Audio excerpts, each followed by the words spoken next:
coming. So if it's a smaller group, then we're just going to answer some questions. So thank you guys for coming. Today's focus is going to be making money with headshots. Really. So who here does headshots? One person? All right. I've done some, but yeah. They're not my favorite. Headshot? Why? No, the headshots that I did are not my favorite. Headshots in general are cool? Headshots in general. Yeah. So if I could honestly just be a headshot photographer, I would. Headshots are one of those things where I do anyways when I shoot people. And if somebody hires me strictly for headshots, then I'm always super happy because it's actually a really easy shoot. And most of the time I do headshots, it's going to be for commercial work. So it's going to be for, I am a doctor over here and I need a headshot, or I have a staff of 20 people, we need to update our website, we need all headshots. And whenever I hear that, it's easy money depending on how I price. So the goal today is we're going to talk about how to market yourself for headshots and how to maybe add headshots to what you guys are doing already, but not necessarily force you guys just to do headshots. It's one of those things where it can be done very wrong very quickly, and people will just think you're a jerk, or they think they look like crap, and then you can like harm somebody for life because they think they're just always ugly, which they might be, but our job is to. I feel like that's kind of what I did. Right. Our job is to make them look pretty. So, tell me who would get headshots. Companies. Okay. And models. Realty. Realtors. My boyfriend's or my sister-in-law, she's doing she does opera. Oh yeah. She's got auditions and she wants me to take her headshots. Not awesome. Love that. That might be a little different of a headshot. Yeah. I mean, She's yeah. a girl. Yeah. Big girl. Who else would get headshots? Dancers. Musicians. Tattoo artists. Salespeople. Yeah. Tattoo artists. Photographers. Do you guys have updated headshots of yourselves? No. No. What's up? Why are you telling people that you want to take their picture if you're not going to get your picture taken? That's true.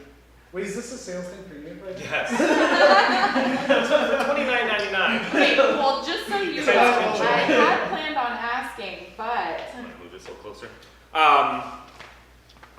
The reason I asked that question on who gets headshots is simply because, sorry, this is going on YouTube.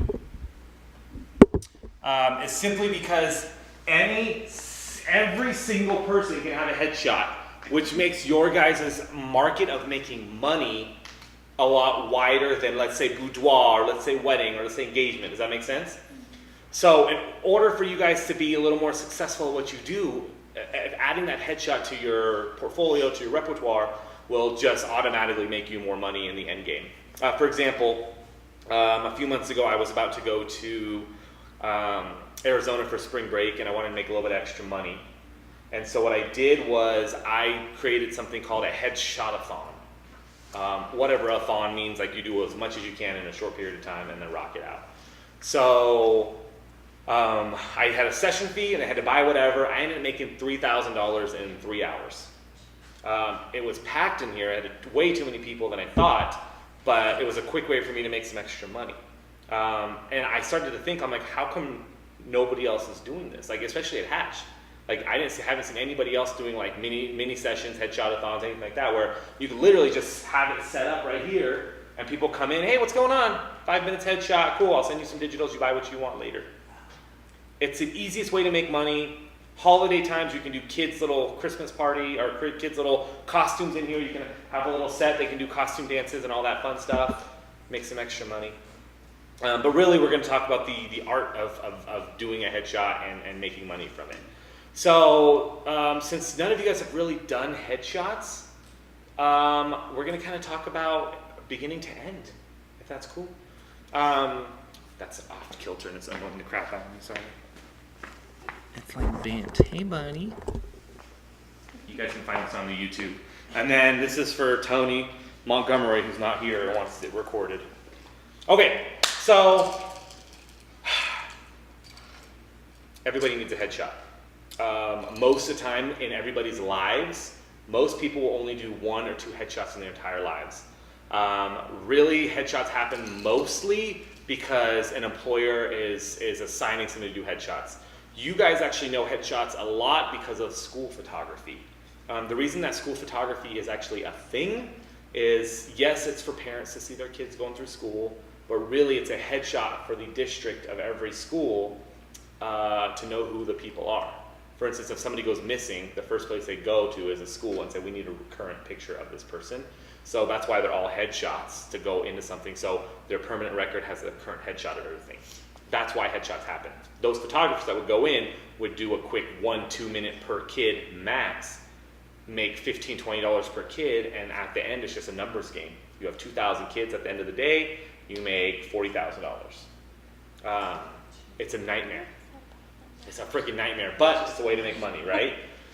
So what you guys want to do is you want to be able to target certain people that just need a quick headshot, or if you want to get in more into it, then you want to maybe target a larger group that needs a lot of headshots. I do a lot of dental, a lot of medical, and a lot of small businesses that need headshots. Dentists need a ton of headshots all the time. That's kind of their thing. Lawyers. I've got a lot of salons. A lot of salons, yeah. And those are more like vanity stuff, you know, those, I don't know what they do with it. Maybe throw on the website. I did my wife's salon, and it's more vanity to throw on the website, but it doesn't, you know, do anything. It doesn't go anywhere. They don't have a resume to throw out or anything like that. And then side note, you guys should all have a current headshot. Once a year, you should be getting a new headshot. And if you guys don't have a person to get a headshot, get with somebody at Hatch. We can even do like a day at the park or something where we all just go to like Rancho, and we actually did this a few years back where we all just barbecued at Rancho, and then we all did headshots for each other.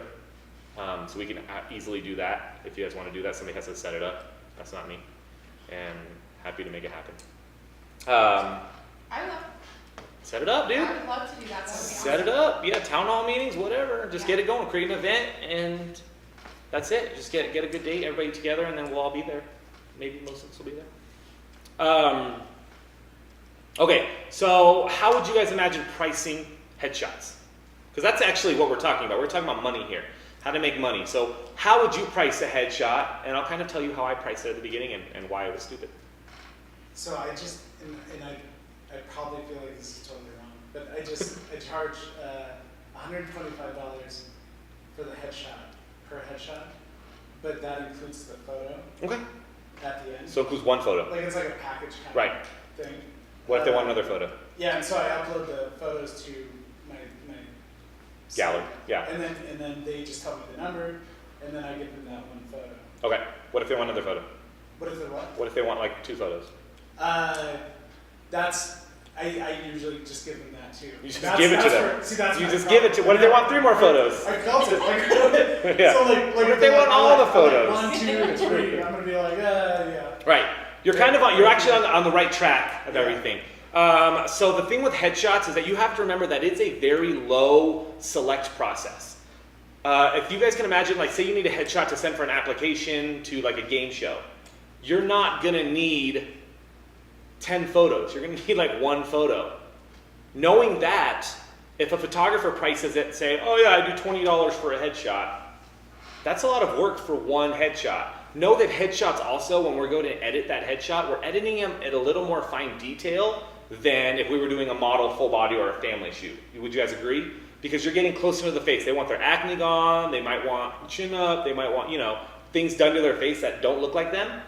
And we have to kind of prepare for that. Do you do that?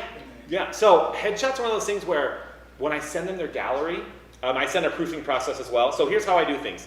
We'll talk to rate in a second, but basically I do the shoot. I send them a proofing gallery, which means that if I do, and on my camera right now, I did 3 headshots earlier today. I will send them a link, and every headshot, for every 30 minutes I shoot, I probably send them about 20 to 25 images. And they go through those 25 images. They pick the ones they want. They send me those file numbers. I'll edit those, re-upload those. If they like it, then they buy it. But before they buy it, my email goes, if there's anything that I missed or anything you want me to enhance, please let me know before purchasing. My initial edit is just going to be cleaning up everything, cleaning up my lighting, cleaning up the exposure, flyaways, acne, within reason. If somebody's full of acne, I'm not going to take it all out because you guys know that looks like crap. Yeah. But then if they come back at me and go, hey, I want to look 10 years younger. I want all these wrinkles gone. And if it's something I have to Photoshop a little bit more, I suggest you guys having a retouch pricing on top of that. Something where like unrealistic editing, which you'll totally do, it'll just cost them a little bit more because it takes a little bit more of our time, right? If I'm trying to make a 190-pound woman into a 150-pound woman, it's gonna be taking some transforming and some extra work that I don't want to plan on. I used to argue with my client and say, you know what, I'm true to life. Like this is how you are. You look beautiful. Just keep it. And I'm at the point now where people are so nitpicky that I'm like, yeah, I'll do it. Tell me what you want me to do. Yeah, you want me to add a belly button? I don't care. And then that's their headshot, right? Also note that when people are using headshots, they're not crediting you. It's not like a family shoot where they're like, they might do a little post and say, amazing photos by JeramieLu, thanks for the sweet headshot. Yeah. But you're not using headshot really to market yourself. Does that make sense? Not like a model shoot or something like that? I have one specific client that I Do headshots for? do. No, not headshots, but I'm having to change. Oh yeah. And there's always clients. I always know that when I take pictures of her, that's always. There you go. So yeah, having that extra retouch, because basically your guys' pricing should have certain editing realms within there, and then if they want to go more, then you have to have a way to. No, you might not even know how to do that. You might have to be like, shit, I have to call somebody. I have to call my photographer, and I have to go to retouchup.com and have them do it. First off, retouchup.com, if you guys haven't used that. Have you guys heard of that? No. Retouchup.com. My savior, you use it. Anything that I need done that maybe I'm not at home or maybe I just don't want to do, braces, making somebody skinnier, making somebody bigger. I had to, somebody wore their necklace like funky and I shot it and I didn't see it and they wanted me to adjust their necklace. Sent it to retouchup.com, it cost me $2.50. To take braces off cost $5. Are you kidding me? So what you do is you double that turnaround, or you double that pricing, and if they charge you $10 to do something, you charge your client $20. And you just send it to them, they send it back, and you're done. Theoretically, they can edit your complete photo if you'd like. I don't use it for that service. I do mine, and I only use it for, like today I sent it off because we had to come here, and I had a client call me like, I have some more wisps in my hair that you want to come out. And I was like, well, it's going to look like a helmet head. I'm going to warn you now, if you want me to take all these little strands out of your hair, you're going to look like you have a helmet. Great, I want all the wisps to be gone. Cool. So before I left here, I just sent it to retouchup.com. And I said, please make them helmet. Like, take off all the wisps. And you just type in what you need. They do it for you. And it's great for headshots as long as you charge correctly, because note that it's going to be an extra $5 to $10 per image for you. But if it's something you want, then you pass that off to the client. Be like, yeah, cool, I can do it. It'll be an extra $10, $15. And make sure you have that beforehand. Talk to them about it. And realistic expectations, okay? So before we get into actual lighting, in order to book a headshot client, we have a few lists of expectations that we need from them. Usually they'll contact you and they'll say, hey, I need a new headshot for work. I need a headshot for blah, blah, blah. You need to find out what the headshot is for. It's very, very important. Are they a model? Are they headshots for actors? Are they, is this just a corporate business? Are they matching headshots that the company did before that you have to now match? And if so, can they send you a sample of that image? And I've done a ton where I've had to backwards figure out I bought one paper, that small paper, brown paper roll, was because a company in Vegas used that color paper, and now they have a Reno office, so now I had to match those shots. So you guys have to be able to do that. Ask them what it's for. Huge, huge, huge. You might not use studio. It might be all natural light. It might be outside. If I'm shooting headshots for a kid that's in an acting in an agency, I'm doing natural light outside, happy, fun pictures. No Photoshop, no strobes, anything like that. We want the natural light. And I'm doing a cinematic actor who's going for a movie. Then I have a different lighting style at sunset, high-speed sync, whole different world. And if I'm doing a doctor here for St. Mary's, then I have a certain lighting pattern setup that I already have for St. Mary's that I've been doing for 6 years, and literally all they care about is that one same pattern, yearbook style, the person coming in and out. So you have to ask them what it's for. Next thing is going to be talking about pricing. I'm a huge fan of selling on the tail end, but I'm also a huge fan of making my money right now. So if you guys follow my pricing, I'm a very session fee, a la carte photographer, which means that I have a $95 session fee for the shoot. For headshots, it's only 30 minutes. They get me for 30 minutes. They can do 2 outfit changes if they want. I just don't want to spend an hour doing headshots for them to pick one, right? If you guys can't produce 25 images for them to see after 30 minutes of headshots, you guys got to pick it up. You guys got to focus on that. Shoot faster, shoot quicker, think ahead of time. Headshots, although they can be very creative, typically are not. People just want to look good and they want to be lit well. You're not doing a creative model shoot. So when somebody comes in to get headshots done, basic and simple, and I'll go over a few of those with you guys as well today. Some go-to headshots that I have where if I just run in, have my lighting set up, done, boom, in and out, quick, $200. So I have a $95 session fee. Once I send them the proofs, each digital that I sell is $30. Some have said it's too low, some have said it's too high. That's what I charge. If you guys are doing more Photoshop than anything, then I highly suggest raising that a little bit. I, on average, sell about 2 or 3 headshots per client. So at the end of the day, after a 30-minute shoot, they pick the images. Editing an image takes me about 5 to 10 minutes, so 30 minutes. I can pull about $190 per one person of headshots. Does that make sense? And that's good for me. If you are like, no, I need to pull at least $200, then something like Travis where it's like $200 and I'll give you 2 headshots, 3 headshots included. The only scary part with that is what if the person's like, I don't need 3 headshots. Your package comes with 3 headshots. I just want 1. How much for 1? And all of a sudden you have to go, that Chris Rock thing, like, he's like, all right, I don't want all the Tic Tacs. I just want 1 Tic Tac. How much is 1 Tic Tac? I love that.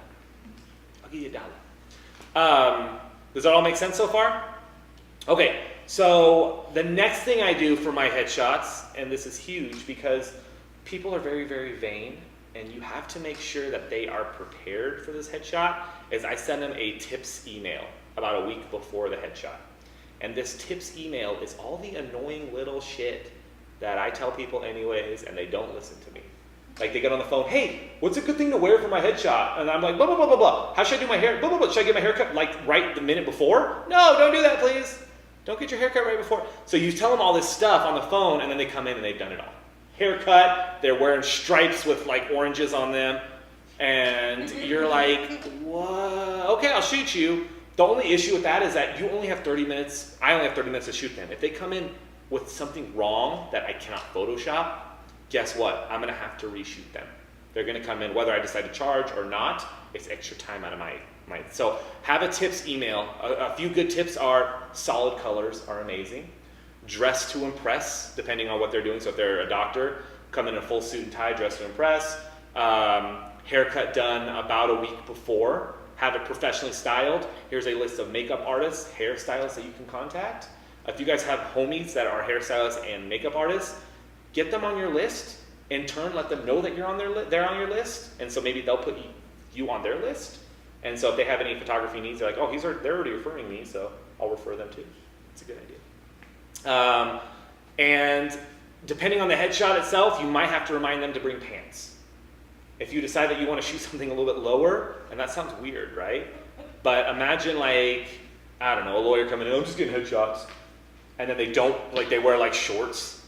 And then you do the headshot and you're like, shit, I wanted to do something a little wider, but now you're wearing shorts and like a suit and tie. And it happens all the time. Doctors come in scrubs, down for pants only. And I'm like, I can't do anything. So little stuff like that, necklaces, jewelry, all that. Anything that you guys normally do within your style, highly suggest having a tips email. For the future reference, you should have a tips email for everything that you shoot. It shows the client that you're actually preparing them for the shoot. And if they are preparing for the shoot, more likely they're going to spend a little bit more money on the tail end rather than somebody that just showed up and picked up their kids, went to the photo shoot and showed up. That's my annoyance. I actually have a list of places to shop for guys, girls, and kids. Who to call for hair and makeup, where to bring. Don't bring your purses. There's nothing to buy on our trip to Tahoe. People will go to like a park and they'll bring their purse with them. And I'm like, why are you? There's no taqueria right here. So those little tips emails help out a ton. Now your client gets here. We have the makeup room. The first place I send them is to that makeup room. Go take a look, take a peek. 90% of the reasons I have to do a reshoot is because they were unprepared in some aspect with their face. They didn't put their makeup on correctly. Now, granted, I'm gonna Photoshop zits. I Photoshop everything that is not gonna be on their body 2 weeks from now. Moles I leave on, warts I leave on. If it's a zit, if it's a scratch, we're taking those out. Never take something out that's supposed to be on there for a long time, for the simple fact that it's not your decision. If they decide later that, hey, I've had this birthmark since I was a kid, take it out. I promise you, if you take out a birthmark of somebody who loves that birthmark, they will come after you and be like, you think I'm ugly? You think my birthmark's ugly? And you're like, no, I just took it out. I wanted a smooth face. All faces should be smooth. that's an issue, right? So that's what we edit. So 90% of that time, I make sure they check themselves, they look good. Today I got an email on wispy hair, which is why I've been talking about that. But basically, I did an amazing edit on some photos, and then apparently within their office, they were like, Jeremy doesn't edit the photos. There's a bunch of wispy hair here still. And I'm like, no, I did a bunch, but I'm not going to helmet edge you unless you want me to. So today's helmet heading. And that's what's happening. I sent it to retouch up, and it makes me mad because I'm like, I edited the photo. Like, your skin looks freaking flawless. Like, their skin was amazing. Whatever. So now you do the shoot. You set up for the shoot. So we'll get into lighting in a sec. But for the shoot itself, one thing that I notice that a lot of photographers don't do is talk. They don't talk. Can you imagine just sitting here, getting your picture taken, and the photographer's like right here, and you're not talking, and you're just like, it's just a headshot. Like, what do I do? I talk a lot. I tell them to think about Jesus, think about dead puppies. How's your day? What are you doing after this? Where are you working? Is this a new job? How did you get hired? Are you sleeping with the boss? Like, little questions that you guys just want to ask. Maybe you want to know. The last headshot I shot, I found out she was engaged. She just moved back to Tahoe. Doesn't have a wedding photographer. Mentioned that I shoot 35 weddings a year all over Tahoe, and I'm #1 in Reno. Just threw that out there. Didn't sell myself, but just said that. And now I might have a new client. My $100 headshot turned into a $4,000 booking. Whatever. Mm-hmm. But you have to talk, and it's silly, but like, when you guys shoot, are you talking to your clients? Do you guys feel like you're talking to your clients? Oh, yeah. And they're engaging back. By the time they're done, they're happy, they're smiling, they're like, this wasn't weird. You're not a weird person, right? It's like, when you do school headshots and they're like doing this, and after you leave, you're like, that guy was fucking weird. Like, are all photographers like that? I went to a wedding and they're like, all photographers are the same. You guys all dress the same. And I'm like in Banana Republics, like really good clothes. And I'm like, what are you talking about? I'm like, I'm dressed to the nines, dude. I'm not wearing black on black on black. And so that's your job. I promise you 75% of what the client cares about is their experience during a headshot or any photo shoot. But for a headshot specifically, since it's so intimate, you need to make sure that you are taking your time to actually do that. During the headshot itself, a huge tip is using the longest focal lens that you have. Being far away from the client and compressing the client. So do you guys understand how lenses work? Does anybody here not know why you would use a 35 opposed to like a 50? And be honest if you don't know, because I'm going to talk about it anyways. Great. No idea. I love that. All right. So guys, I shoot prime. My camera's right here with my brand new Sigma 135 art lens, 1.8. Ooh. All right, hold on. So I would say the traditional headshot lens is going to be the 70-200, which in Canon it's a white lens, and it's just a long lens. And the reason we do this, guys, is we don't want to have a bobblehead effect. The wider the lens, means the closer you have to get to your client. Do you agree? So if you're shooting with, like, let's say a 35 millimeter lens, or if your lens zooms and you zoom it to 35 to get that wide angle, in order to get your client in the frame, you literally have to get like up to here, right? You have to get super close so that you're not getting their feet. Well, when you do that, what happens with a wide lens is that it distorts the top and the bottom and the sides of an image, which means when you do that, it makes them have a huge head and small feet. I see people shooting headshots with a 35. I see people shooting headshots with a 50. And 50, for reference, is what our eye sees. So when you guys are looking at me right now, if you guys had a camera in front of you, you're looking at me through a 50 millimeter lens. 35 makes me a little bit wider, a little bit farther, and the longer the lens makes me a little bit closer, but it also narrows out my body. So, people always say, shoot me with their skinny lens, which is like stupid, but really the longer the lens is, the skinnier the person will look. I have a 135 millimeter lens, which means when I take a picture of somebody, they're gonna not look big in the cheeks, they're gonna be distorted, skinnily. The longer the lens you have, the better it is. So if you guys are shooting headshots at 35, 50, anything below 85, your client's going to look chunkier than they are. Just remember that. And if they say anything, you're like, motherfucker, yeah, I only have a 50 mil. I don't have a 50 mil. Which is why when we see like creative shots, maybe like the girls looking down and you get their eyelashes or whatever, we're shooting that at 50, 35, because we're distorting a little bit, and that distortion is pretty in that aspect. These pictures were taken with a, this lens, 135. So she looks, I mean, she's a thin girl, but she looks thin.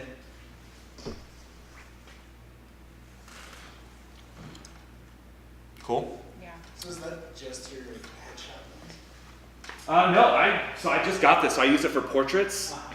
Oh, this thing is like the sexiest thing ever. Oh, it's so good. It's so good. You guys follow, we were talking about Meg Bitton, Oh, Yeah. right? The pedophile photographer. Yeah. Okay, I might do a video on her. Yeah. So if you guys saw her images, they're beautiful. She's shooting a really long lens. And that's why everything's so blurred out in the back and front. And she's shooting at really low f-stop, 1.8, something like that. And that's why that distortion happens. So you're looking at the image and you're like, I just can't tell why. I know what she's doing, but I can't, you know, the background looks so blurry and so creamy and so milky. The foreground looks and just focus right on her. She's using a lens like this, shooting at really low f-stop, and that's what's happening. So that's what I'm doing theoretically with this. And so when I shoot this natural light with this lens, I'm getting just like amazing bokeh and just super sexy, like. So you would bring that to a wedding? Yeah, I actually brought it to a wedding. Really? Yeah, so this is what it looks like with like a family. What? Okay, I'm sold. I got you. That's awesome. So you get these, it's just a different look opposed to like a 35 or 50. Yeah. That's nice. Lens choice is key. So guys, I only shoot with primes, and what that means is my lenses don't zoom in or out. I have to zoom my body in. Does that make sense? It's just better glass. It's usually sometimes a little bit cheaper, but basically I would have to buy, if I want 35 and 50, I have to shoot both. So actually the lens choice for headshots, that's my number one, like I feel my number one tip, because I feel like when people don't like their images, it's the lens choice. If I get an email from a client going, hey, I just got my headshots done over at JCPenney, we don't like it, I'm like, send me over the image, I look at the information on it, it's because they used the wrong lens. And that's why they didn't like it. They're like, I just look chunkier than I am. You know, when you look into a mirror and it's distorted and you're like, something's wrong. Like, I know I'm chunky, but like, I'm not that chunky. I have a 70 to 300. You would shoot it as far as you can over, so 70 to 300 is good. Yeah. You would shoot it 100. If you can get to 300, which you can in studio, you would just be back there. Yeah. And they would be here. 300, they would just look super thin, super amazing. So it wouldn't, because my only concern with that lens is, and I haven't used it on my camera yet, Mm-hmm. but the more you zoom out, Yep. the more it's going to look grainy. No, that has nothing to do with it. Okay. Just making sure. Yeah. 70 is still far. 70 is, so even if you zoom out to 70, it's still a good distance. Well, like when I use that lens, I always try to stay like mid-range. Yeah. Is it a kit lens?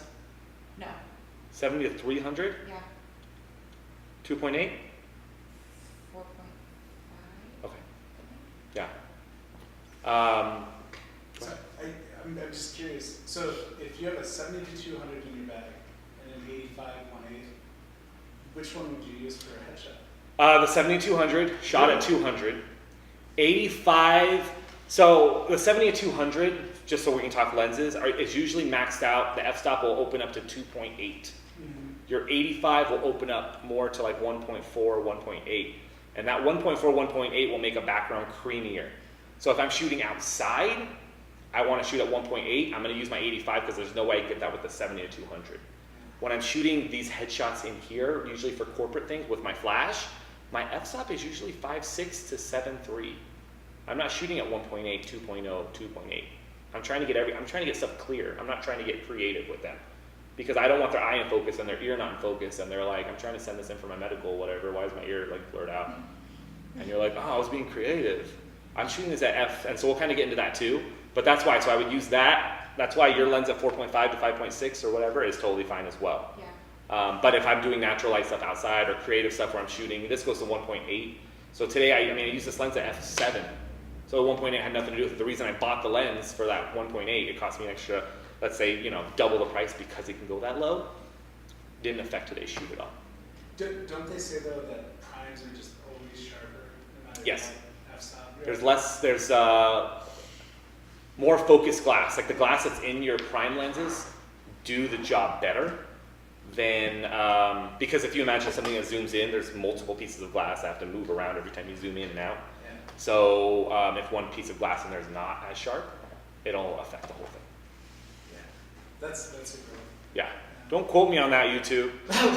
Put a comment below if I'm wrong. Send me a link. All right. So we'll get into the headshot in a second. Now we're delivering the headshot. We are not going to edit a single photo until they decide on the ones that they want to purchase, because that's a lot of work to edit headshots. Send them a proof gallery. If you guys don't have a proof gallery, find a way to send them really low res files that they can choose from. They choose the image, you edit it, make sure they love it, and then you invoice them, or through our galleries, if you have an online gallery like Zenfolio, SmugMug, Pixie Set, they can just purchase that digital from right there. Make sure that when you guys are selling the digital, that you guys know your copyright on them. Typically when people are buying headshots, they're gonna put them on flyers, business cards, billboards, doors, in front of houses, stuff like that. So make sure that you're okay with that, without any recognition at all.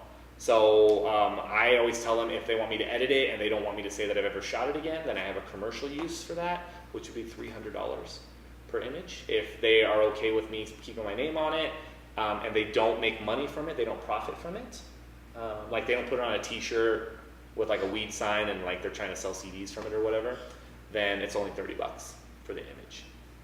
Now when I'm shooting corporate things, I can theoretically do a person's headshot in about 10 minutes. And I want you guys to think about that. How fast do you guys think you can do somebody's headshot that they'll be happy with it, that they'll have an image to select from? How quick do you think you can do that? Or how long do you think you can do that? 10, 15 minutes? 20 to 30? 30 minutes? Oh, 30 minutes. 30 minutes? 30 minutes? 15. 20 minutes? Yeah. Sweet. So the reason I ask that, yeah, and it's kind of like, it's what if, right? But sometimes you get one person that's like amazing looking, like a model dude, and he has like a great beard, and he's just like, boom, one picture, I'm done, right, like that, that's it. There's nothing else you can do, you're an Adonis. The reason I say that is I book a lot of company gigs, a lot of, hey, we need you to come over to our office, we have 40 employees, and we need you to do headshots for everybody. We're only gonna buy like 1 or 2 headshots, and that's what I asked them before, how many headshots are you looking for per person to purchase? And so they're like, we only need 1 image per staff member, and then if we have more, we'll just send them to your office later on. Great. I need to know how much time to actually designate for that. Headshots in an office are freaking crazy. But what I do with my pricing is that I break down my time. So remember how I said it's 30 minutes per half hour, or $95 per 30 minutes?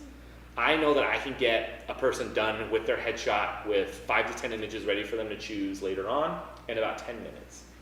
So I can charge them, every 3 people you have is gonna be $95. So if you have 30 people, then I'm gonna be charging you for $950. I know I'm gonna be there for 6 to 8 hours. So you charge a sitting fee per person? No, my sitting fee is 30 minutes, or $95 for 30 minutes. Mm-hmm. Then I do my math and say, how many people do you have? Because I know I can get 3 people done in 30 minutes. Does that make sense? Mm-hmm. If you can only get 1 person done in 30 minutes, and they say we need 40 people done, then that's gonna be 20 hours. And you're gonna go quote them that, and they're gonna be like, what the fuck? Why is it so long?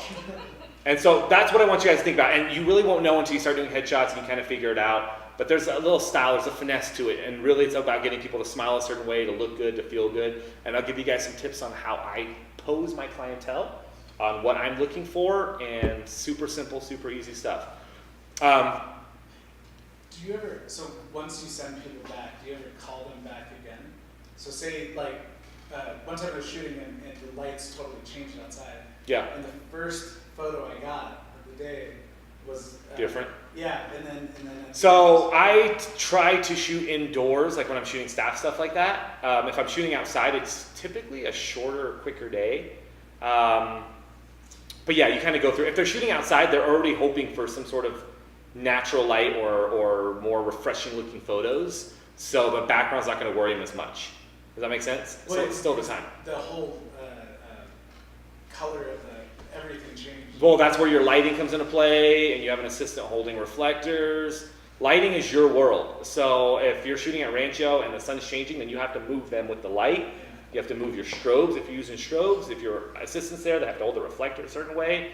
That's all you. So mine's always the same. And then when I edit them all the same color grade. Yeah, and that's something to work on. But if that's hard for you, then in studio. You have a studio. Yeah. In the studio. All right, any questions so far? Cool. When does your equipment start? You say you send When I start, the first person to get in and start shooting. So if it takes me 15 minutes to set up, I'll set up, and then like if it's 10 o'clock that I'm supposed to start shooting when I book them, then I'll be there at 9:30 to set up, and then 10 o'clock the first person. So my time starts at my time. If it goes over, I just re-invoice them. If I'm quicker, and if you want to be quicker, then you can credit them back or whatever. Usually they pay me in advance for that session fee anyways. So if it's like $100, $200, they pay me that in advance. Okay, and this email, this tip thing you have, like the places to get your hair and stuff, you got a copy of that? Yeah, if you guys just message me or throw it on, I'll send you guys, I have it on Pixify on my computer. So I'll send you guys that, and it's just a general what to wear, what to expect from my shoot, when to expect the images, how to dress, how to look. It's really just those little things that you should be telling them anyways. I'm a fun photographer, I do lifestyle stuff, we're gonna laugh, we're gonna giggle. Make sure your baby's napping before. It's little stuff like that, and just to remind them, it makes your life easier. You guys have all these in your head already. I promise you, every time you do a shoot, you're like, do they seriously do that? Like, what are they thinking? Why is this kid eating Cheetos in the car right now? And so your email could just be simple, like, keep Cheetos away from your kids an hour before the shoot. And it's little shit like that they don't think about. I always say, don't bring any toys. Because if you try to take a toy out, the kid's gonna freak out. So now they have a picture of like Elmo, and there's an Elmo. I'm not gonna Photoshop Elmo out of your picture. Don't bring Elmo. It was a week before, the haircut the week before. Some times when people will try to get their hair cut like a day before or the morning of, and usually with guys, and then the hairstylist might mess up their hair. And then they come to the shoot and they just talk about that the whole time, and then they're gonna be like, can you fix this? And you're like, no. I can for, you can put a fro on you, I can do whatever for an extra cost. But yeah, so it's stuff like that. And it's the same, it's even in school, like you're not supposed to, that's what they always told you, don't get your hair cut a few days before. It's like a week before, that way your hair grows out to where it is, where you like it. Yeah, it's just little tips like that. And people should know that. Glasses, one of my tips is if your glasses are super reflective and you're concerned about that, because I don't want to Photoshop the sun out of all your glasses or whatever, then get some glasses get some frames without any glass in them. You can wear those for some of the shots, and then just switch them out. If you can find the exact same ones, that's perfect. And they can throw them on, they can still wear their glasses, you can shoot them, they switch it out, and that way you don't have glare. Just little stuff like that. Well, get your nails did. How many girls have we shot that don't do their nails? And then they talk about it all the time. I should have done my nails. I should have done my nails. Oh, yeah. I'm like, yeah, you should have. You should stop biting them. I get them who don't do them and they don't ever do them, so I'm always photoshopping. I don't Photoshop that. Extra charge. You're not a I just humor manicurist. them. You want to get your nails done? Like their toes are all like, bougie and you're. yeah.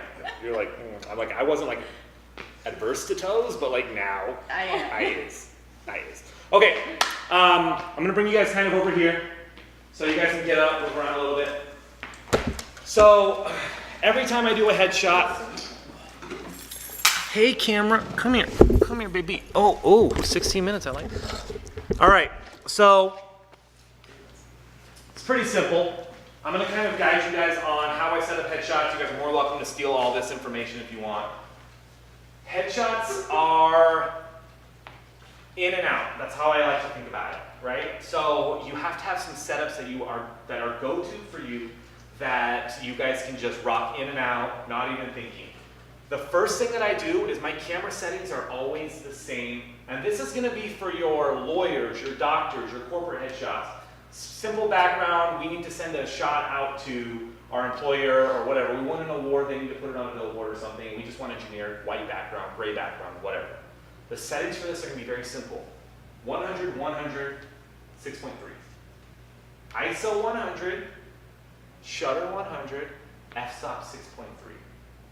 We adjust our lights to taste. So we have the up and down of our lights here, up and down. So basically, instead of me going through my camera and going, oh my God, my settings are done. If the light's too bright, what do?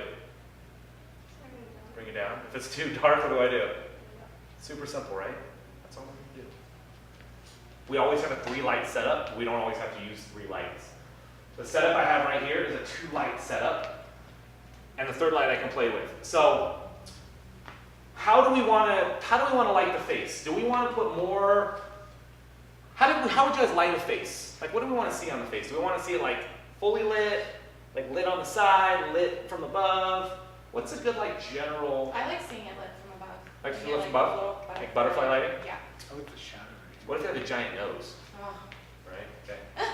Shadow. So like just a little shadow. Right. Kind of. Right. Give that softbox. Is everyone familiar with flash and strobes, or do I need a quick little? Okay. The bigger the light source, the softer the light. What that means is, you guys see my face? I have wrinkles when I smile and all that. The softer the light, the more that goes away. It fills in those gaps. And so when we say soft light, that means filling in the gaps, filling in these little stuff. A harsh light means that you're just gonna see all the details, all the negativity of my face. And sometimes that negativity is cool. You're shooting an old person, you're shooting a dude, and they want that grungy like beard look. That's awesome. So you want to create a harsh light. This is a soft box. And we call it a soft box because it produces soft light, theoretically. So within here, there's a silver lining.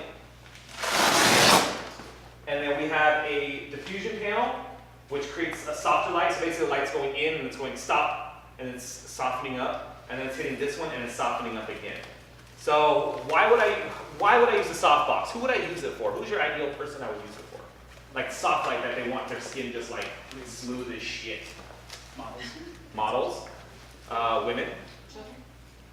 I Maybe. like my kids. Yeah. Skin ones. Oh, Yeah. Children. What kind of women? Older women. Right? Older women, vain, somebody that comes in that drops a shit ton of makeup on their face. You're going to want a softbox. If you decide to take this layer of diffusion off and this layer of diffusion off, you can still use a softbox, but it's going to create what we call a harsh light, which is going to show all the details of the face. Okay? So, this baby goes on to here, and my little secret is, no matter who I'm shooting headshots for, since I always play with the skin and edit, I always have a double diffusion softbox on them. John, will you go turn on the light real quick?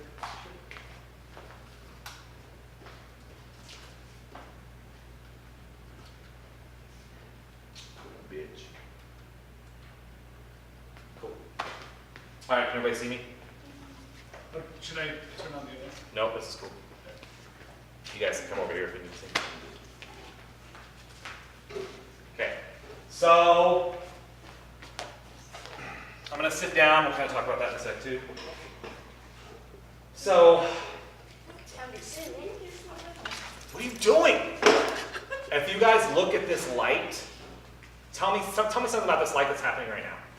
How's it on my face? If you were about to shoot me right now, this is the beauty of a modeling light, but tell me about it. Okay. It's dramatic. Dramatic. What style of headshot? So it's just one light, right? One light's hitting me, nothing's happening in the back, and there's nothing right here. I can turn my client this way. If I turn it this way, what happens? Right, so you wouldn't do that? Yeah. I mean, would you? You wouldn't do that? Give a good shot of the back of your head. Right. Well, they send this in, you're like, do you like this proof? And they're like, is that me? Is that Becky? Super soft light. I'm gonna take off some diffusion panels and you guys just kind of remember what you see, okay? Oh, I gotta bring YouTube into this. I'm sorry, Tony, I gotta bring Tony into this. Okay. So we're gonna pull off a level of diffusion. Actually, motherfucker, I hate you.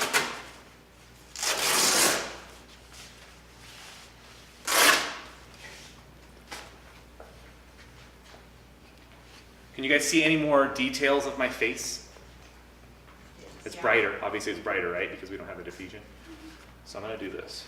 So just kind of watch, like, I don't know, I'll do this. Like, look at like the crinkles in my eyes. Hopefully you'll see a little bit less when I do this. Does that make sense? Yeah. It's harder to see with a modern light because a strobe is so much more powerful. Like a strobe is like we were talking about, like if you wanted to shoot at f2.0, this is what you would do instead of using the strobe because you can control it. The strobe is just so much more powerful. Another trick is the closer the light is to your subject, the softer the light gets. Imagine going to a window. The closer you get to a window, the super brighter they are, but all that light is wrapping around them, right? The farther the light away, it just comes and hits me and just kind of spurts and hits me everywhere. So if you're shooting an older woman or an older person, I don't know, I think old dudes kind of like that gritty look. But the closer the light source is to me, the softer the light comes because it's surrounding my face. It's like washing my face with like a light bath. Does that make sense? So when I'm setting up a client and they're older, this light is coming like right here, and it's almost getting to the point. Sit down, Carla. It's almost getting to the point where I need to almost find a little hole that I can shoot in. So basically I'm like right here shooting into her. But if you kind of look at her face here, as I pull away, so see that shadow on the left side of her nose? Just stare at that shadow. Is it getting darker? Yeah. Right? And we may not want that. She was all like, she's young, so she has smoother skin. But we want to cover that shadow, and all we're doing is, I'm not changing the angle, I'm just bringing it closer. And see how it kind of goes away? And also see her eyes lit up? That's the second thing we're talking about, is a catch light. So this is just one light still. One light shooting is my favorite. I do it at all weddings because I only want to set up one light. I'm not going to carry 3 lights around every wedding. That's stupid. But one light is amazing. If you brought somebody in just to play and you just had one light right here and just kind of, just kind of popped it, then you'll get some amazing stuff. So as she's sitting here, we have a catch light in her eye. So stay looking that way. And basically what a catch light is what we see in the eye. One of the ways that I taught myself to use strobes and how to set up lighting was simply by looking at the models in the pictures and seeing where the light was and the shape of it. Was it a circular? Was it a square? I have a shot where I used 2 strip banks and I put them right in front, and it creates a cat eye on your subject, and it makes it, this is a beautiful image, so you guys can put 2 lights directly in front, and that's a little more creative. But if we're looking right here, she has a light source coming right here, and in turn it creates what we call a Rembrandt lighting, which is a loop lighting. And it creates a loop right here. See her shadow? Loop. That's just, if you went to school for it. I did not. Sorry if I got that wrong. I always do that. Somebody's like, motherfucker, you're wrong. I'm like, okay. So this is one light, okay? This, I would be happy shooting this. In fact, the shot that I showed you guys on the back of the camera, this is my first lighting setup for her. I just added a couple more. So remember I always said we have at least 2 lights. What would the second light be used for, and why would we use a second light? Hair light. What's the hair light do? So let's just stay looking. You guys stay looking at her. So if we're looking at her here, there's no light in the back of her. So what happens in a 2D image is that it doesn't separate from the background.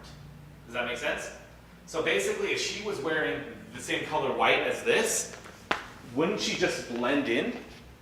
So the only way for me to unblend her in is to add another light source here, and then it gives me that separation that says, oh, she is like a few feet away from the wall. She's not on the wall.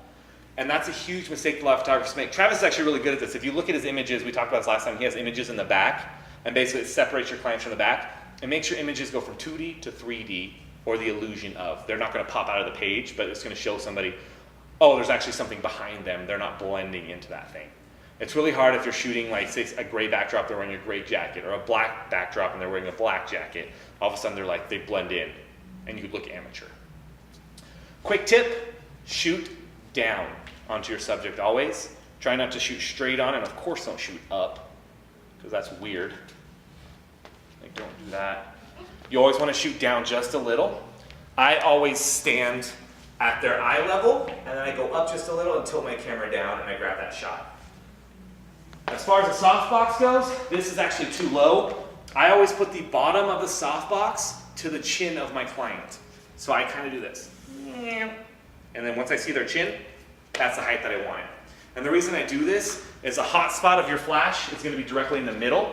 I actually don't want it directly on their face. I want it kind of above their face so it kind of spills out. So if you imagine water spraying here as the light, it's going to go and it's going to hit her on the top. But there's also residual water kind of going. I want that residual water to soften her up because that's softer light. Does that make sense? Otherwise you create a hot spot in your images were the leg. Yeah. And so if you were able to diffuse that a little bit, then it would soften it up. Yeah. Simple as that. Okay. So now we're going to add a second light, and I think I'm just going to turn this on and see what happens. Oh, ain't nothing. Meow. Just a full blast.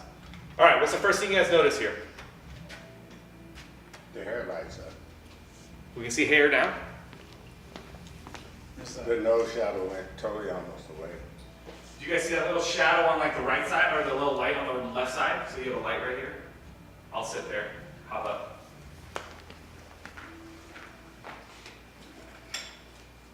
So we haven't adjusted the light yet, we just turned it on. Did somebody say separation or no? Try to see it. I don't know. No.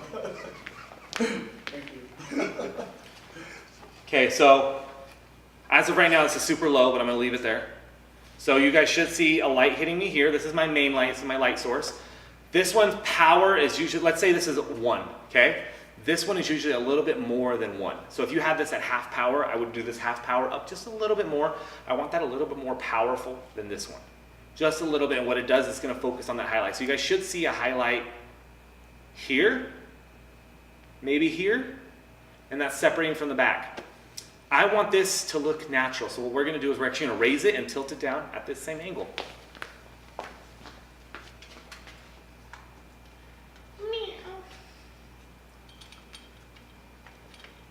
Now, a couple creative ways to...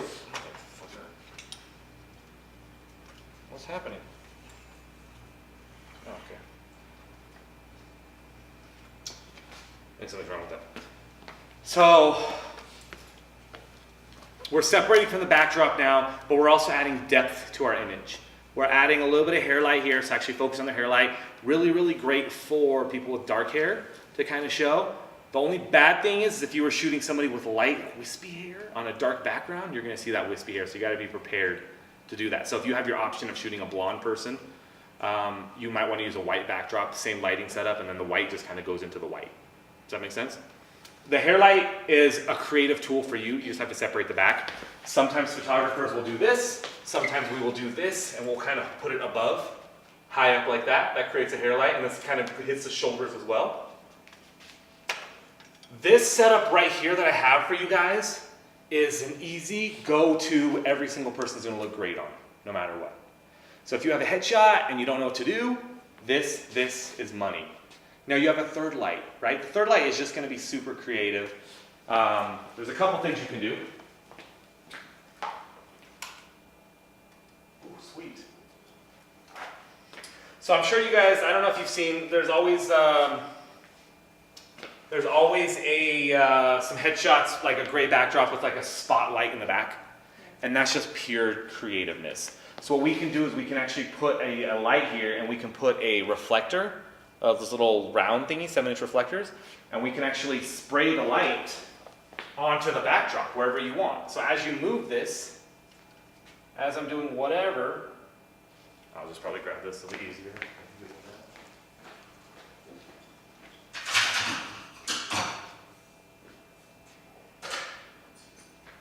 So this is called a reflector, even though it's not a reflector that you guys know.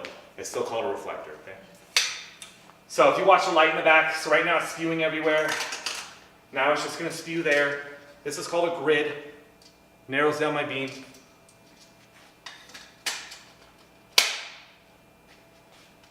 Okay.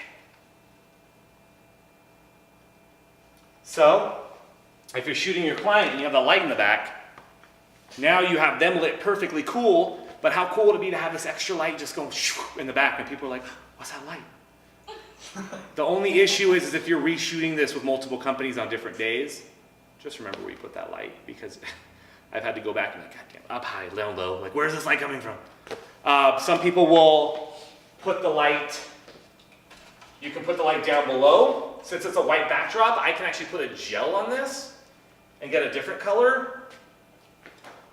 So I can shine the light like this. And then whatever color I put on will be a color. Does that make sense? This is purely creative. If you have to use it for headshots, you can grab another strip bank, throw a strip bank on here, and then now you have a 3-light setup where it's going to light that part of their head and that part of their head.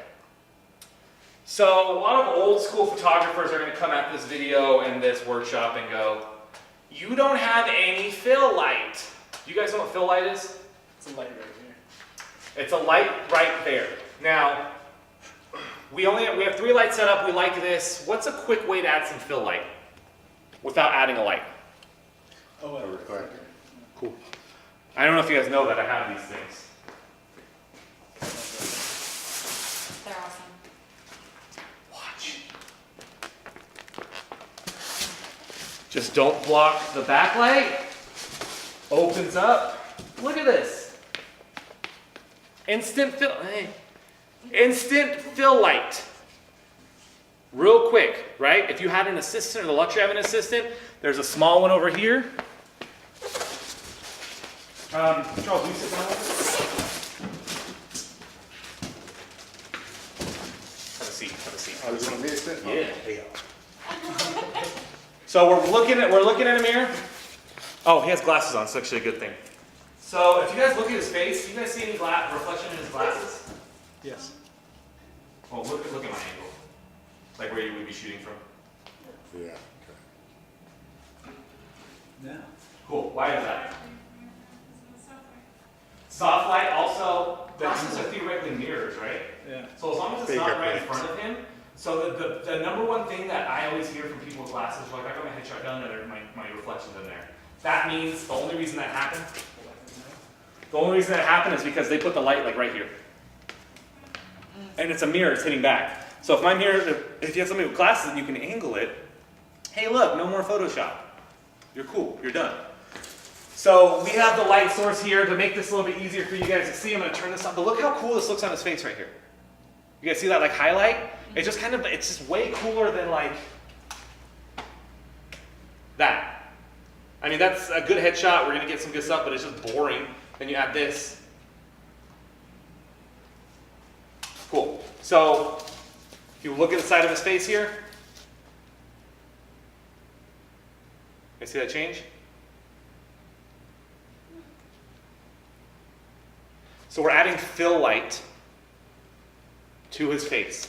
And what fill light's supposed to do is it's supposed to just reduce the darkness of one side. A good fill light is not flat lighting. What flat lighting is it's the same light on both sides. Which means that if this was half power, you'd match exactly one here half power, and everybody just looks flat and boring and blah. Although it's an old school technique, it's blah, blah now. What I like to do is I want to make sure that no matter what, and if you use a reflector, it's always going to be opposite light, because this is only pushing, say this pushes out like 100%. Once it hits this and goes back, it's not going to be 100% anymore because it's hitting this and then going back 80%, 70%. And so what happens is it's a softer light than that, or a less exposed light than that. So it's never the same light. So if you have somebody and you're shooting real quick and you're like, I see that little bit of light to you, cool, I can do this. Does that help? So will you grab me a strip light real quick? Okay, so that's my basic 1, 2, 3 light setup that you guys can do. This setup right here has made me tens of thousands of dollars. Because somebody comes in, they need a quick headshot for medical, they need a quick shot for school, they need a quick shot for whatever. This actually is pretty much the same headshot that most schools use, except they use a bigger light source. They do one light and then one light in the back, and that's it. And then they Photoshop the background into whatever. Super simple light. If you guys were doing it here, obviously the lights are here, but if you had to buy your own lights, you really only need 2 lights to buy, two stands, triggering system, and then you guys are good to go. Does that make sense? Let's get a little creative here, guys.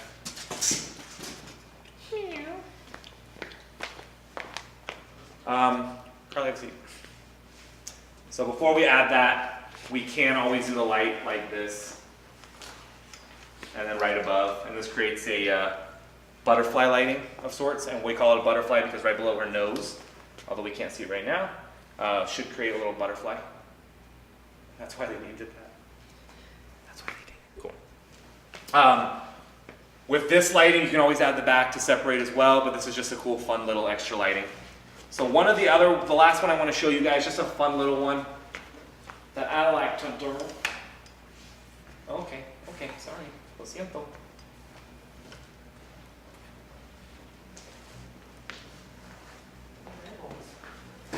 Is, I don't know what it's called, cat light? I don't know. Cat lighting? Sorry, hold on real quick.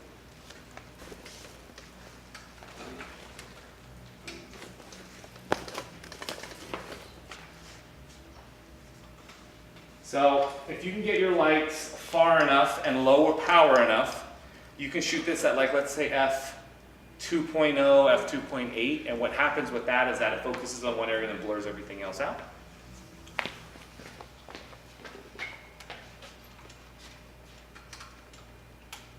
Man, I did good on time today. So you want to make sure these are the same. And then what I want you guys to do,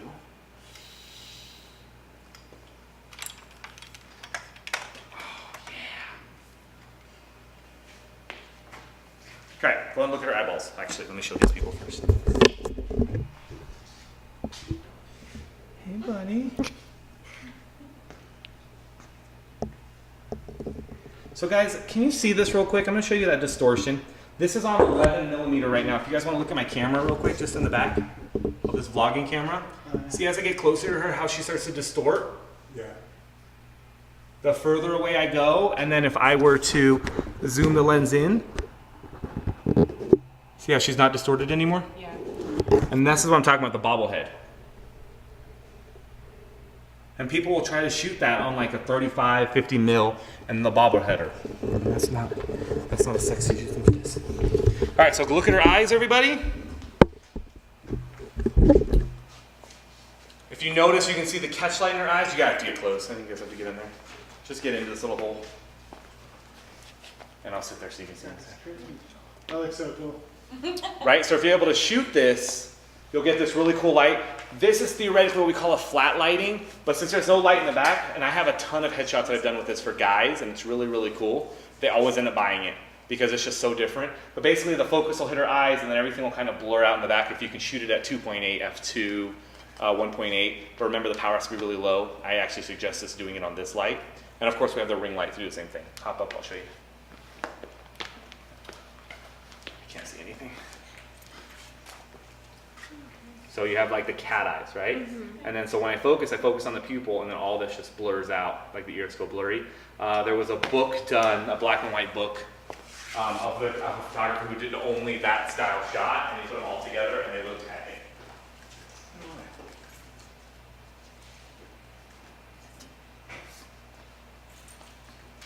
All right, have a seat. So this softbox right here is just a smaller version of the big one. It'll produce soft light, it just has to be closer. But this is more for directional light that we can kind of focus a little bit less on. That's it. Questions? Anybody have any questions? You guys can comment your questions below. Oh, I'll answer later, obviously. Okay. Okay. Do you ever shoot, maybe this is stupid. Do you ever do the modeling light thing with just modeling lights and do the headshot? Yeah. I don't, not with my commercial headshots, not with like the ones that are like doctors and stuff. But yeah, I mean, just like that, you could easily do that and have a model come in and just play with lighting and do something cool. You just have to shoot almost like it was like sunset outside.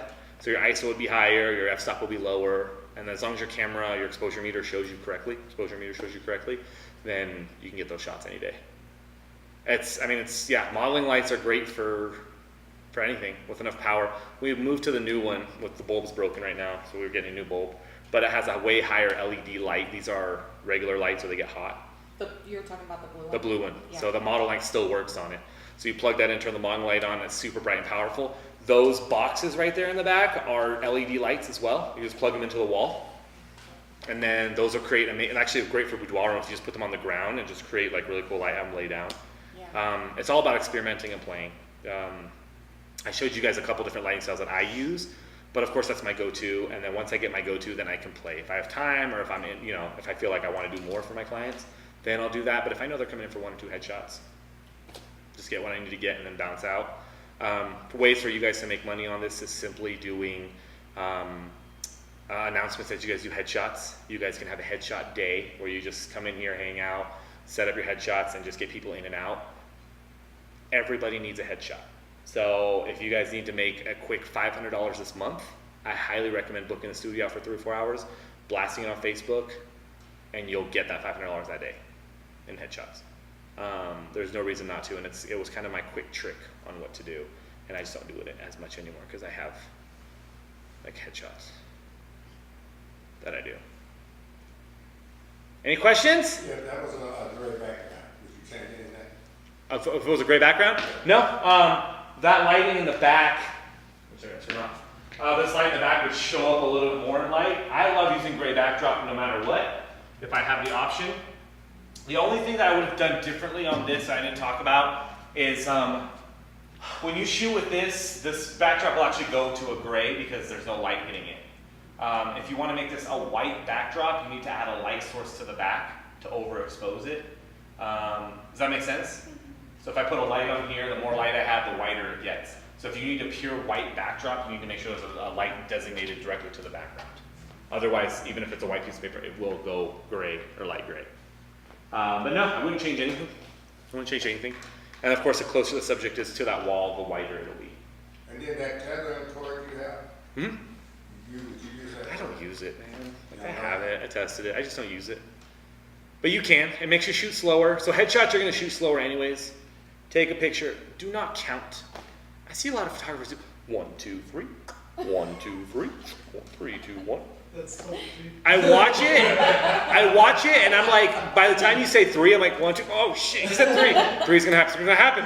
And I blink and I get weird. I'm like, so when I shoot, if you guys watch me shoot, I'm just going at it and I'm talking to them like, yeah, move your head this way. Oh, we didn't go into posing. I have to spend 3 minutes on that. So guys, posing is very simple. We never shoot straight on. We always shoot at an angle, this way or this way. And a couple things I look for is the hands are always kind of here, shoulders back. I tell them to think tall thoughts when they're sitting. So when you say somebody think tall thoughts, they automatically go, oh. I have them lean to me just a little bit. I like to put one leg up, one leg down, whatever feels comfy. We have boxes back there, so if their legs don't hit the ground, put a box underneath so they can put their leg onto it. But you really want them comfortable and relaxed. You have them lean forward. As far as the chin goes, you guys will hear me say stuff like chin forward and down, or turtle, or whatever. And what it does is, if you guys can see me, actually, we'll do it from the front. If you guys can see me sitting here, this is kind of my relaxed state. I should have like a little double chin right here, although you can't see with my beard. But if I go forward and down just a little, I'm on the same plane, but I should have a tighter jaw. You have to do this for everybody. And then especially if you shoot down, you won't get that double chin. But really posing and talking to them while you're shooting them is key. As I'm looking through the viewfinder, I'm literally going, all right, chin forward, down, cool, you look amazing, blah, you remind me a lot of myself, turn the head this way. And then you like do these hand tilts. And we can talk about that any day you guys want if you guys need to go over posing. But head tilts this way. Men and women? Yeah. The same with legs and Yeah. hands? So yeah, women, that's more of like a closed leg system. Guys are always open. But if I'm doing just headshots for women too, like today, she was sitting like this. I had her like this, I had her leg like this, so her elbow could go back. Because I only care about this. Yeah. So even if you look at like her arms, Yeah. I have her arm back. Arm back, arm back, arm back. Is it better to do them sitting or standing? It just depends. Now, if they're wearing clothing that when they sit, sitting's gonna be more comfortable for everybody. Sitting is always more comfortable. We didn't bring in that little headshot thing, but that thing right there, guys, the eyeliner above, goes on a tripod and it'll sit in front of your client. And what it does is it adds light here. Light comes down, adds light here, adds light under the eyes. So it actually just illuminates everything, makes it beautiful. If they're sitting down, like a guy in like a longer suit or something sits down and everything starts to like bunch up, then he's standing up. Because I can relax them a little bit better. And when they stand up, we can do the hands in pockets, same as weddings. Hands in the pockets, nice and relaxed. They can put their hands together, especially if I'm shooting headshots. If I'm doing a headshot, their hands don't need to be in it, so I don't want their hands like up here. You want it down here, you want to relax. And then I'm talking to them, move your hands, make your hand do something, rub lotion for hydration purposes only. But, yeah, super simple. And you just want them relaxed. If they're relaxed and they're looking at you and talking to you, because you're snapping off shots. So if you miss one, if they look weird, just move on. Don't count, because if you count, they're going to be prepared for the count, and you're going to get a lot of blinkers. And it also limits your shooting, because basically instead of you going, oh, I got it now, there, I see it, grab that shot, rather than you need to be ready. They don't need to be ready for you. There's no reason for them to anticipate the shot. Film days they used to count because every shot was $1. What do you do for a group to let them Talk. I shoot when I do a group shot, like wedding, when we shot your wedding. Yeah. Whenever it was a group, I just grabbed a bunch, but I'm talking to them. So if I saw somebody over here not looking, I'm all right, look over at me. Why are you not looking over there? And I'm still shooting. I talk and shoot. So per group? Probably 15 shots. Really? And I'll keep 2. That's good. And then if you have to Photoshop, if that person never looked at me, it's always an old lady that's always and you're what is up there? And then, so if I have to Photoshop her, if she looks down at 1, then I can always pull that head in, but I always, kids, I'm singing happy birthday as I'm doing it.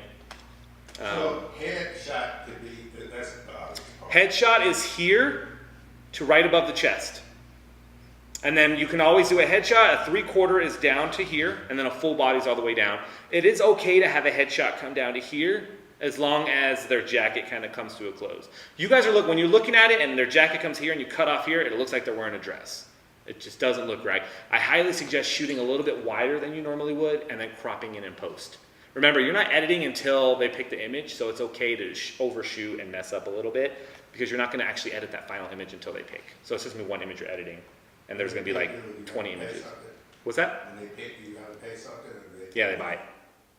Well, I don't. So they can buy it, and then you can edit it. I like image 30. You're all right, here's your invoice for image 30. Go ahead and pay that, and I'll have that to you within 24 hours. And then once they pay it, you can edit it. I do it differently because they have to buy it on the site anyways. So I edit the photo and say, take a look at it. What else do you need? So at what point do you get your 95? Oh, that's before the shoot. That's my retainer. I don't show up until that happens. Okay. They do I have a contract and retainer. Whenever they book that, they book it. I'm not a same-day photographer. I'm not even a same 3-day. I'm not even a same week photographer. What would you recommend, like you said, put it on Facebook and just rent the studio out for a day? Oh, whenever. I mean, you do that, and that's a whole different game. You're gonna have to blast it out. So I would give yourself a good 2 to 3 weeks to do that, and then let me know, and then I'll share it on the Hatch's Facebook as well. Whoever wants to do that, whatever you guys have, you guys can send to me. I'll put it on Hatch's Facebook. If I find it on my feed, I'll automatically share it. But I don't go through people's feeds. I don't look at your guys' stuff ever. Just throwing that out there right now. Retainer. When When they walk in, they give you something. For that group thing, Yeah. it's up to you. If you're organized enough to get that retainer then you get that then. Just remember, when you're doing a headshot-a-thon or a mass shoot, you're gonna have to give them a discount somewhere. Mine was $25 retainer, $25 for the shoot, and then each image you buy that you want later. But they're quick 5 to 10 minute shots. You come in, they come in one outfit ready to go. So you can say 10-minute headshot on this day. You guys come on in, show up whenever, or if you want to book it. And you can accept it the day of, but you're also going to risk them just not showing up. At least if they pay you in advance, PayPal, and I'll PayPal me or whatever, and then you have it. Yeah, and just go from there. Pretty simple, but it's an easy way to make money for we have these little sets right here that nobody's using. It's a little horse. I wanted to use that, but then I realized how lightweight it is. Oh, don't get on it, yeah. Yeah, I was like. Were you gonna get on it? No, like a little 1-year-old, and Yeah. I'm like, I don't know about that. No, you can put her around it. It'd be helpful if we could see these a month beforehand.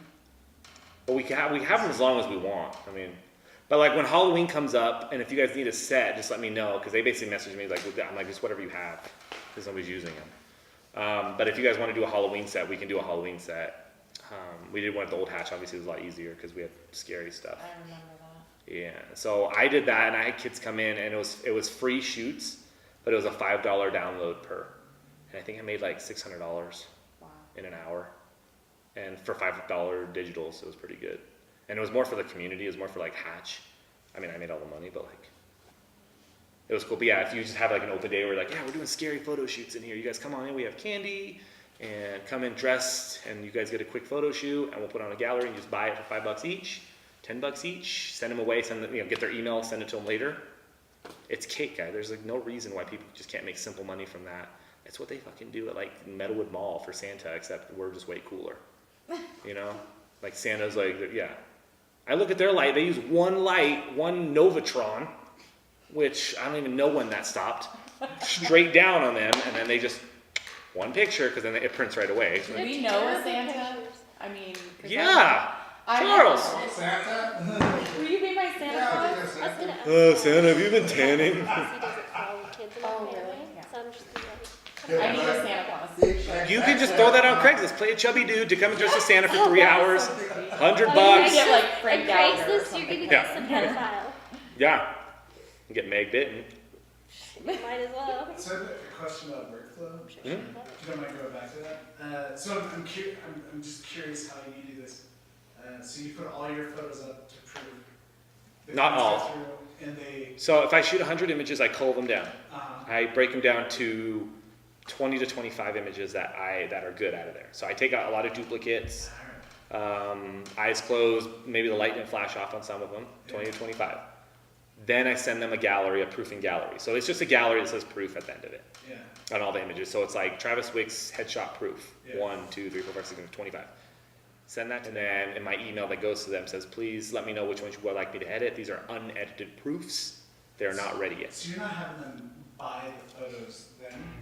And you don't do that with weddings either? Or do With you- weddings, they're very paid for. It's all inclusive. So weddings, I'm editing photos before it goes out, which is why. So proofs usually take me like 1 or 2 days to get to them. Weddings take me 120 days for them to see anything. That changes it. It's a lot of days. And so every single client you have them go through and you say, don't buy anything yet? Yeah, you can even turn off your purchasing on your galleries if you want. Oh, really? Yeah. And I mean, I have an approval process. So basically, if they try to buy it, Yeah. I just deny it. I'm like, they're not ready, bro. Did you read the email? Like, they're not ready. Don't buy it. Let me edit it. But like on Zenfolio, I can just turn off all purchasing options. And that's what that's for. Yeah. I hate that thing because I'll miss the clients asking for an image. And then, Oh, yeah. and I'm like, Yeah, so I why email is this- them and I have them email me back. I don't use any Zenfolio's emails, but it's a direct email that goes to them and say, Yeah. yeah, just make sure you're in communication.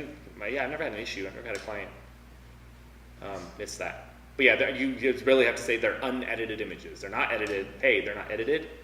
They're not done. They're not edited. I think Tell me that's which saving one. a lot of time. Well, it should. So that's what a proofing gallery is. If you guys are editing photos that people aren't buying, that's an issue. That's going to take way too much time out of your life. If you edit 25 photos of a headshot and you're like, these all look amazing, tell me which one you want, buy it. And they buy one. And you're like, well, I could have just edited that one image for you. Because what are you going to do? Put all those in your portfolio? You're not gonna. How, you only need 2 or 3 headshots in your portfolio. If you guys ever want to look, in that room, I have a headshot book of just headshots. Oh shit, I have a headshot book.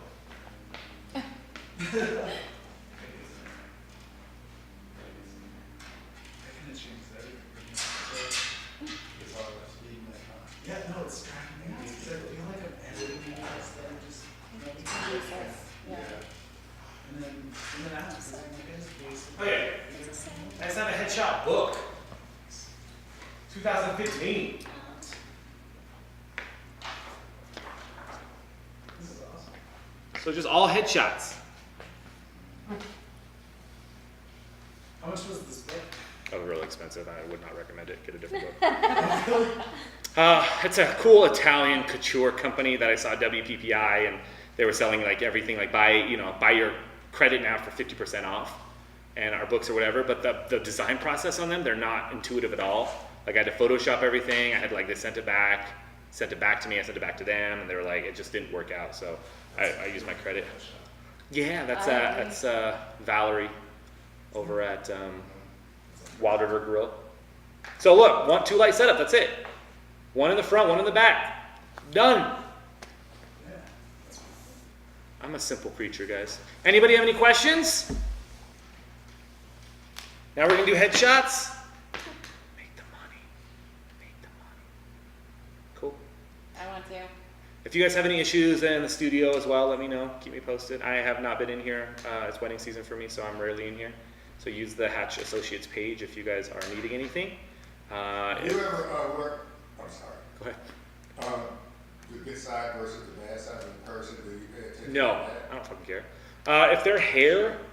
If their hair is like parted to one side, then I want to see that side. So I'd have her kind of like turn her head down this way, because usually the hair is like if you turn it this way, it's going to be blocking. Like this. Oh yeah. I don't know if people have a good or bad side. I mean, the only way I can really tell is if they have like one eye. You know, if they don't want that one eye showing. One eye silent. Yeah. And they're like that, or they're like this. And I'm like, yeah, I don't want that. But if people tell you that, I mean, go with it. They're like, this is my good side. And I'm like, yeah, what the fuck, same on both sides. But yeah, cool, let's do that side. That's how I feel constantly. Yeah. I have a lot of people tell me that. Throw that in your tips email. Your sides are the same, bro. Don't tell me about your good or bad side. So you're like here, one straight on, one's to the side. So when I shoot those headshots for these guys, I shot them, and this is double edge of CrossFit Gym, I shot them like this, and like this, all of them. Okay. And so I let them pick the one that they wanted me to edit. Okay. That's it. So I mean, yeah, if you're shooting somebody like we did this way, you know, in this kind of pose, and we can do this way in this kind of pose, whatever they pick is what I'm editing. Yeah. I don't care what side they look at. I mean, give them options. Don't just shoot them all on one side because they think that's their good side. You just spent like 30 minutes on this one side. Yeah. Like, how boring is that? So you can do some straight, you can do some of this, you know. So with websites, I always have them face the same direction. Because I always feel like it's better if they're facing the content or bio. It's always, I mean, that's a good thought, unless they ever change that bio. I mean, I honestly just put them wherever, as long as they're next to it, that's fine. Like, they don't have to be looking, you know, like I don't want Brady Bunch where they're all like looking at each other. Have you ever, I'm just wondering if I'm anal or something. You are. Nobody's ever complained No. about, okay. But I shoot on all sides, so they pick what they want to pick. Alright. I mean, as long as you have it, like what if they were like, all right, we like that side, but now we're doing the website and the bio's gonna be on the right side for just this one guy. Yeah. Can you switch that? And you're like, no, I can just invert it. I can horizontal him. Now his mole's on this side, and everybody knows. Embarrassing. Headshots are easy, guys. That's 2015, man. That doesn't feel like that long ago. Those are headshots. Cool. So those ones have just a light in the back. The red ones have a light in the back. Oh, see that one?